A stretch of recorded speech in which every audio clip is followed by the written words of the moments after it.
दोस्तों, कुछ नयूं सिटूं तव्हांजे आॾो आहिनि। उम्मीद त पंहिंजी राय जो इज़हार ज़रूरु कंदा। इहे सिटूं ख़ासि तौर ते परदेस में वसंदड़ दोस्तनि जी नज़र करियां थो। शहर पढ़ण खां अॻु में तव्हां प्यारनि दोस्तनि खे अपील थो करियां त सिंधी गीत गुफ़्तार चैनल खे सब्सक्राइब ज़रूरु करियो।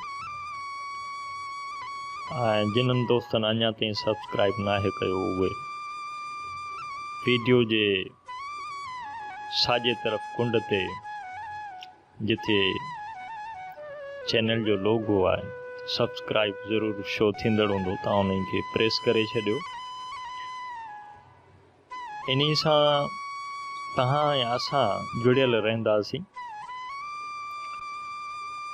तंहिंखां अलावा सब्सक्राइब करण सां तव्हां पंहिंजी पसंदि नापसंदि ऐं जेका क़ीमती राय हूंदी उहा बि दाख़िल करण जे पोज़ीशन में हूंदा। दोस्तों, अॼु जे शहर जो जेको उनवान आहे उहो आहे कीअं चवीं थो विसरियल आहिनि। इहो असांजा जेके परदेस में दोस्त भाइर भेणूं रहनि थियूं उन्हनि जे एहसासनि जी नुमाइंदगी जी कोशिश कयल आहे। मां पढ़ां थो, तव्हां ॾिसो ॿुधो, इंशाअल्लाह तव्हांखे पसंदि ईंदो। अर्ज़ु कयो अथमि, सोनियूं शामूं चांदीअ रातूं तारनि बातियूं चंड लिकोटियूं मन अंदर में उखरियल आहिनि, कीअं चवीं थो विसरियल आहिनि। हीर ॾखण जी महक मिटीअ जी अंगण खुले में उभ निहारूं, उमिरि खज़ानो भायल आहिनि, कीअं चवीं थो विसरियल आहिनि। बाख फुटीअ जो लात पखियुनि में हकल हारी जी हुई सुर संघारी, जान संधीअ में से जोड़ियल आहिनि, कीअं चवीं थो विसरियल आहिनि।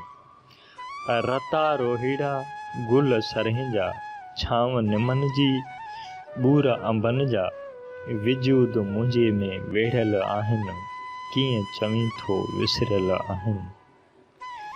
चौखियूं लांढियूं जूफा सारा मन खे मोहींदड़ मंज़र प्यारा, सभु सीने में सांढियल आहिनि, कीअं चवीं थो विसरियल आहिनि।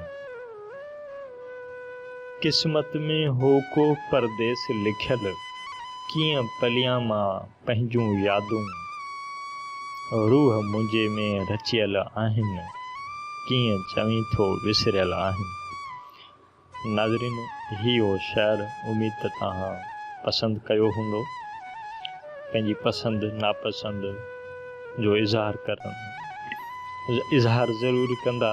महिरबानी थींदी तव्हांजी।